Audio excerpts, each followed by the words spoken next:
Did you know that the disciples and people of today had a lot more in common than we think? Hi, this is Pastor Greg. I'm one of the pastors here at West Valley Christian Church. We want to say thank you for joining us on Holy Week and for the devotions for Holy Week. Today's Tuesday, and I want to talk a little bit about what Jesus did on Tuesday. Jesus talked to a lot of people. He had a lot of conversations. And I was reading through some of those conversations, and one of them struck out to me. Matthew 21, 23 through 32 talks about how Jesus walked into the temple courts to talk to people. He was going to do some teaching. Now, the temple courts were a big area. It was about twice the size they were in the Temple of Solomon. And when Jesus went in to teach, he was just going to go and stand in a place where some people were going to talk to him. And that was pretty normal then. Both the Pharisees and Sadducees did the same thing. But they were coming from specific schools of thought. And they saw Jesus coming in, and he was having this, but it wasn't with their school of thought. So the Pharisees walked up with a specific intention just to ask him and say, hey, what authority do you have to do this? What school of thought are you coming from? They would have been happy if he just said, hey, I'm from the school of Hillel, or I'm from the school of Shammai, because then they could have easily grabbed a hold of the leaders from those schools and said, you deal with him. But he kind of thought that the question itself was laughable. See, Jesus was looking at something a lot more important than worldly authority. He had been healing people, he had been talking to people, he had been teaching, he had been helping people, he had been giving food to people for years. And when they asked him what authority he had, his response to him was basically saying, how dare you?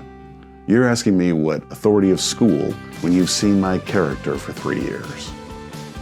They wanted to know whether or not he was from Harvard or Yale. And what he was saying is, you've missed the point entirely. Our world today is in opposition all the time. Doesn't matter where you go, it seems like someone's always opposing you. The worst part is everyone thinks they have all the information and they've got it right, especially if you're on Facebook. Everyone just thinks, oh, all I've got to do is put my Googles on and I can read everything. We're told today we need to pick a side. Jesus threw out the question entirely and said, no, you don't. He looked at them and said, if you can't tell by my character where my authority comes from, you're not looking hard enough. We can fall for this too easily ourselves. Even the disciples did that. Later on that night, Jesus was having dinner with his disciples outside of Jerusalem in a town called Bethany. He was with some friends. And a woman walks up to him with an alabaster jar of perfume. Rather than taking a drop of the perfume and putting it on Jesus, or a couple of drops, she broke the jar and poured it all over him. Now, breaking the jar had some significance, and maybe it had to do with the fact that she was saying, I don't need this any longer and my life has changed. Or maybe she was just pouring on something that was powerfully smelling and setting up what Jesus called his anointment for his burial. The disciples didn't get it. They were looking at it and like, wow, what a waste.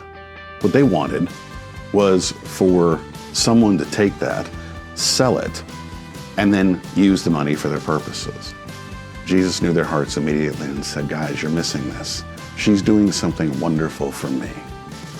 Every time I hear this story, I think about the fact that at Jesus' birth, people showed up with gifts, including perfume for him, because it was a costly, valuable thing at that time.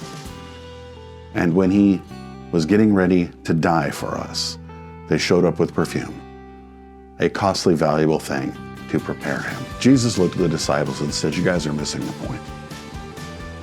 What he wanted them to focus on was the fact that what he was doing was more important than what they thought. He wanted them to focus on God and not what they thought they needed. I want to leave you with this challenge. Right now, what's making your life more difficult, or maybe it's making it harder for you to see the real point? We're celebrating the death, burial, and resurrection of Jesus Christ this week. That's an event that changed the world, changed our lives, and changed everything about us.